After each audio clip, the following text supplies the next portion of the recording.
Army helicopter involved in D.C. plane crash was on a continuity of government drill. Secretary of Defense gave information about the military aircraft that collided with the passenger plane, killing 67. Top U.S. officials have said the military helicopter that collided with a passenger jet over the Potomac River on Wednesday was on a training mission for evacuating members of government in the event of a catastrophe or attack. The U.S. Secretary of Defense Pete Hegseth told Fox News that the helicopter was performing a continuity of government drill designed to help pilots rehearse in ways that would reflect a real-world scenario.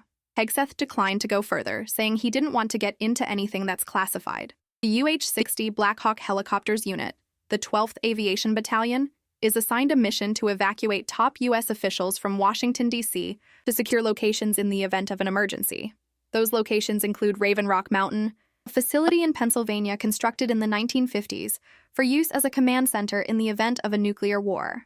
Hegseth's comments correlates with comments by Jonathan Koziol, Chief of Staff for the Army's Aviation Directorate, who told reporters on Thursday that some of their mission is to support the Department of Defense if something really bad happens in this area, and we need to move our senior leaders. They do need to be able to understand the environment, the air traffic, the routes, to ensure the safe travel of our senior leaders throughout our government, Koziol added. A preliminary FAA report into the mid-air collision has found that responsibility for handling air traffic control for helicopters and incoming planes at Reagan National Airport had been combined earlier than usual on Wednesday night when the American Airlines flight crashed into the Army's Black Hawk helicopter.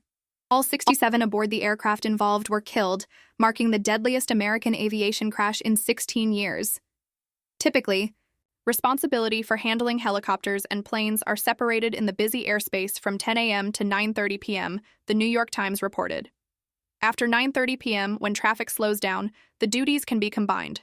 The collision occurred soon before 9 p.m. The FAA preliminary safety report found that staffing at the airport was not normal for the time of day and volume of traffic, the Associated Press reported. Staffing targets set by the FAA and the Controllers Union call for 30 air traffic controllers at the airport, but as of September 2023, it had 19. President Trump signed a presidential memorandum on aviation safety on Thursday, which he said will undo damage done to federal agencies by the Biden administration. Trump has said incompetence may have played a role in the crash. Less than 30 seconds before the helicopter and plane collided, an air traffic controller asked the helicopter if it had the plane in sight. Pat 25, do you have the CRJ in sight? The controller makes another radio call to Pat 25 moments later.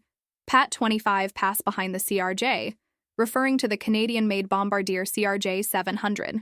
There is mounting speculation that the helicopter's pilots may have been looking at a plane, following behind the American Airlines flight in the landing queue. Questions are also being asked about the altitude of the helicopter. It was cleared to fly at 200 ft but appears to have ascended to 400 ft and into the path of the airliner. As of Friday afternoon, rescue crews had recovered 41 bodies and 28 had been positively identified, the D.C. Fire Chief John Donnelly Sr. said at a news conference. He said 18 families have been told their loved ones died. Among the passengers on the plane were members of the Skating Club of Boston, returning from a development camp that followed the 2025 U.S. Figure Skating Championship in Wichita, Kansas.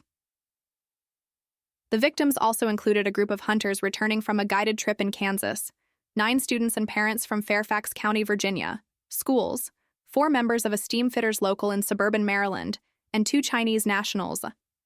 Army has identified 2 of the 3 soldiers on the helicopter. Staff Sergeant Ryan Austin O'Hara, 28, of Lilburn, Georgia, and Chief Warrant Officer 2, Andrew Lloyd Eves, 39, of Great Mills, Maryland. The 3rd soldier's name was not being released at the family's request, the Army said.